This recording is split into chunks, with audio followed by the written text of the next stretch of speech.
Salut la belle gang! Aujourd'hui, on regarde quels sont les bons et les mauvais aliments à inclure dans son alimentation pour améliorer sa santé, avoir plus d'énergie, atteindre le poids qu'on désire avoir. Bref, c'est quoi ça, les bons aliments et les mauvais aliments? J'avais une discussion récemment avec quelqu'un qui me mentionnait hey, on ne devrait jamais catégoriser les aliments par bons ou mauvais parce que ça peut créer des troubles, euh, mauvaise relation en fait avec les aliments. Ça m'a fait réfléchir un peu. C'est pour ça que je voulais faire cette vidéo-là. Euh, pour moi, évidemment, j'ai des enfants en bas âge, puis je veux pas qu'ils développent une mauvaise relation avec les aliments. Fait que la première des choses qu'il faut se poser comme question, c'est est-ce que c'est correct d'apposer des étiquettes, d'apposer une catégorie aux aliments?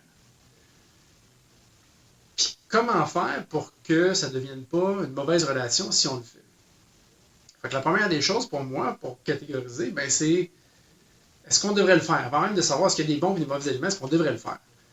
Ben, selon moi, oui, parce que sinon, c'est se rentrer un peu la tête dans le sable. On est tous d'accord pour se dire que l'alcool, c'est pas tant bon pour la santé. Mais est-ce que ça peut être correct de temps en temps d'en prendre? Évidemment. Est-ce que ça peut rentrer dans un mode de vie sain? Évidemment. La dose fait le poison. L'habitude fait en sorte que si c'est de temps en temps, c'est correct. Si c'est avec modération, c'est correct. Mais toujours pas vraiment. Fait qu'il y a des aliments comme ça qu'on sait là, que c'est pas super pour la santé, c'est pas sain, c'est pas nutritif. Fait qu'automatiquement, on crée une catégorisation. C'est correct de le verbaliser et de les catégoriser. Là où il y a la nuance, je pense, c'est qu'il faut arrêter de démoniser des catégories d'aliments ou des aliments en soi.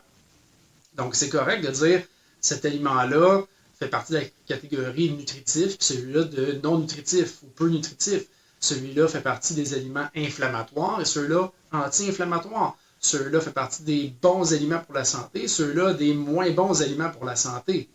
C'est correct de faire ça selon moi. D'éduquer, de pouvoir faire des choix. Ben, gars, si je mange toujours des aliments dans la catégorie pas nutritif, inflammatoire, moins bon pour la santé, ben, ça se peut évidemment que j'ai moins d'énergie, que j'ai des douleurs qui apparaissent ou que ça aille moins bien au niveau de ma santé en général ou de mon poids. Par contre, si j'en mange avec modération, la règle du 80-20, les amis, hein, fait que 80% du temps, je mange des aliments qui sont dans la catégorie bons, nutritifs, anti-inflammatoires, puis 20% du temps, je me permets ce que ça me tente, ben ça va être correct. Fait que c'est juste d'arrêter cette espèce de démonisation-là où ce que c'est noir ou c'est blanc. Ça, c'est une fausse dichotomie. C'est pas ça la vie. C'est pas uniquement noir et blanc. C'est pas ça, c'est un poison qu'il faut jamais en manger. Puis à la limite, si on commence à créer trop de stress par rapport à l'alimentation, est-ce que ça ne devient pas plus négatif, ce stress-là qui est créé, que de manger cet aliment-là qui n'est peut-être pas super santé en soi? Donc évidemment, il y a un dosage par rapport à ça. C'est d'être dans la modération. Puis la modération, ben, il faut comprendre qu'il y a des gens qui ont une modération qui est plus lousse, OK? Puis qu'il faut quand même garder un peu les yeux euh, sur nos actions, sur ce qu'on consomme, de rester réaliste là, par rapport à ce qu'on consomme, puis de conscient, là, OK? De ne pas se faire des fausses idées, de ne pas se compter des histoires, vivre dans un monde non plus de licorne que, ouais, je mange santé tout le temps, mais dans le fond, c'est juste du gâteau, des chips, des hot dogs, des affaires de même. Ça ne fonctionne pas. Ou que, ouais, moi, je mange 80-20, mais le trois quarts de la semaine, c'est pas ça. Fait qu'il faut quand même rester réaliste par rapport à ça, puis honnête avec soi-même. Mais c'est correct d'intégrer ces aliments-là dans un mode de vie sain, globalement. OK? Donc, pour moi, le problème n'est pas la catégorisation, c'est la démonisation. Puis là, il y a une très grosse nuance. S'il y avait des aliments qui étaient vraiment démoniaques, là, on pourrait tout simplement les apporter chez le prêtre, mettre de l'eau bénite dessus, puis that's it, c'est fini, c'est réglé, on peut le manger. Mais c'est pas ça la réalité. Il n'y a pas d'aliments démoniaques, il n'y a pas d'aliments en soi que si tu en manges une fois, tu vas prendre du poids, ça va moins bien aller. C'est pas ça, là. OK? Sont catégorisés, il y a un continuum aussi. Même dans les aliments moins bons pour la santé, il y a un continuum. Il y en a qui sont pires que d'autres, il y en a qui sont mieux que d'autres. Donc, c'est un peu ça. C'est correct de les catégoriser. C'est correct de faire comme, hey, tu sais quoi, cet aliment-là, il est moins nutritif. Tu vas avoir moins d'énergie si tu consommes juste ça. c'est mieux de manger ceux qui sont plus nutritifs en majeure partie du temps. Ça, c'est correct. Mais de là à les démoniser, c'est là, je pense, que la mauvaise relation avec la nourriture va arriver.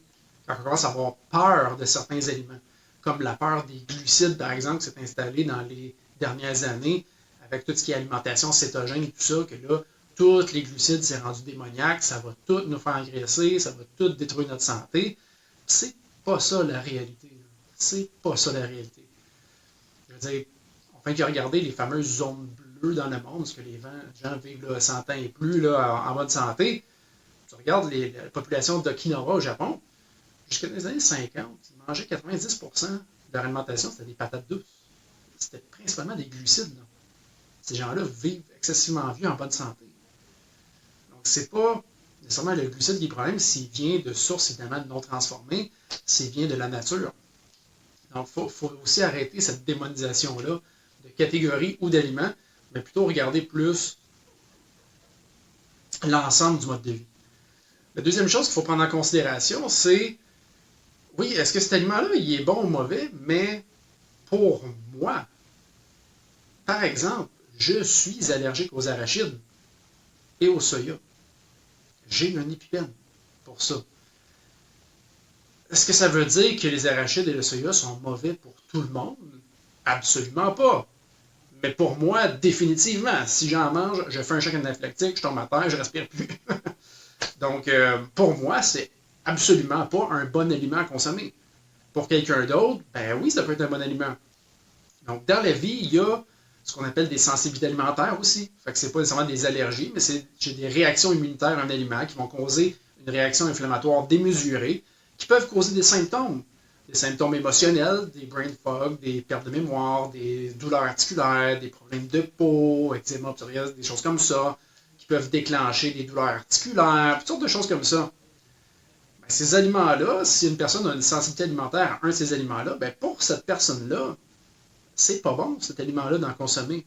Alors que pour quelqu'un d'autre, c'est totalement correct. Ça m'arrive souvent en clinique d'avoir des clientes qui découvrent que hey, cet aliment-là, moi, ne me fait pas. Le couple, ça va mieux. Par exemple, hey, moi, j'ai coupé le bœuf poivron rouge, mes douleurs au dos sont parties. Wow, fantastique.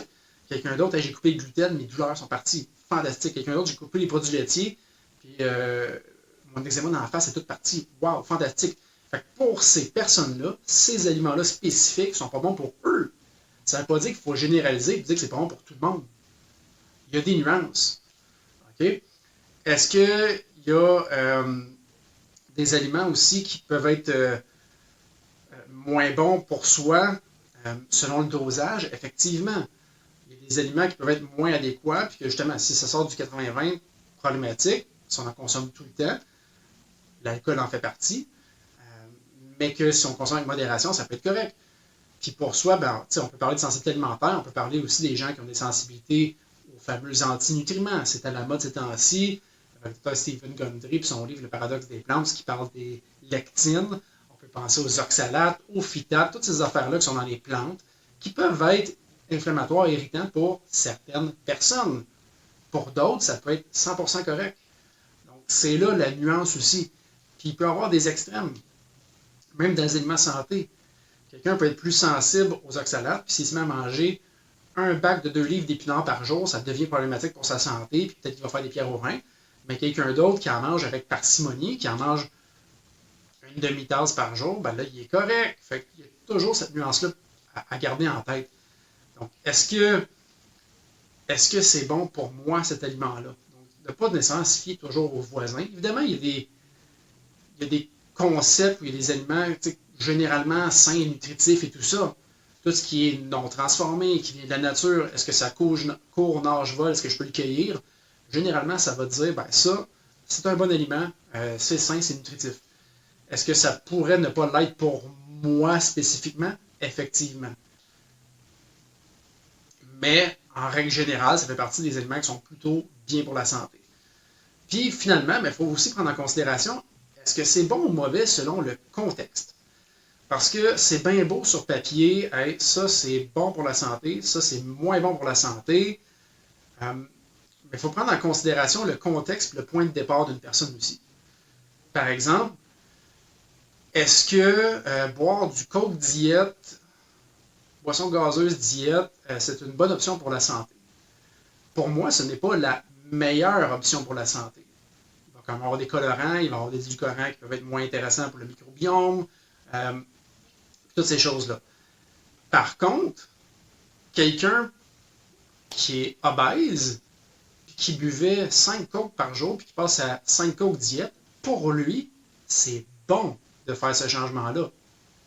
Parce que les effets secondaires liés à l'obésité et à la consommation excessive de ces sucres-là, en plus il y a du sirop de maïs en haute teneur en fructose dans ces choses-là, est pire que ce qu'il y aurait dans un Coke diète, par exemple, évidemment, du sucre et des calories rajoutées par rapport à ça. Fait que c'est un changement qui est bon pour cette personne-là. C'est un continuum. Hein? Ce n'est pas juste noir ou blanc, bon ou mauvais. C'est un continuum. On s'en va vers la bonne place.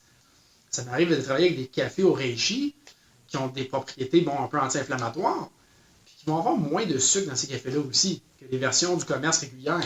Mais si je prends quelqu'un qui est habitué de boire des mochaccino, des lattés full sucre de chaînes de commerce qui vont contenir 30-40 grammes de sucre, j'échange vers ça qui va contenir 18 grammes de sucre, plus ce champignon-là qui peut venir aider à stabiliser la glycémie et est anti-inflammatoire, mais c'est un bon pas dans la bonne direction aussi. Donc, c'est toujours de prendre le contexte aussi, le point de départ de la personne en considération dans est-ce que c'est bon ou mauvais présentement dans ce que je fais. Évidemment, quelqu'un qui a déjà un mode de vie plus simple et qui régresse, c'est d'autres choses. Mais ça en est dans la bonne direction. Petit pas, c'est une bonne solution. C'est des bonnes actions à prendre. Donc, dans ce contexte-là, c'est bon pour cette personne-là dans son contexte. Même chose, quelqu'un qui n'a pas les moyens d'acheter bio dans la vie. Est-ce que bio, c'est mieux que pas bio? Probablement. Est-ce que manger plein de pesticides, c'est bon pour la santé? Probablement pas. Mais si tu n'as pas les moyens d'acheter pas bio, est-ce que c'est mieux de manger des légumes que pas en manger? Probablement. C'est probablement mieux manger des légumes avec des pesticides que pas manger de légumes du tout. Là. Fait que ça va aussi dans ce contexte-là. Si économiquement, tu n'es pas capable d'aller vers ces choix-là, mais c'est quand même mieux de prendre ce choix-là. Donc, il faut prendre en considération aussi ça, le contexte. Faire les meilleurs choix selon le contexte, selon l'environnement dans lequel on est aussi. OK? Donc, c'est un peu ma philosophie par rapport à ça, la catégorisation des aliments, puis de s'assurer de personnaliser l'approche pour soi-même aussi, puis selon notre contexte, où est-ce qu'on en est rendu.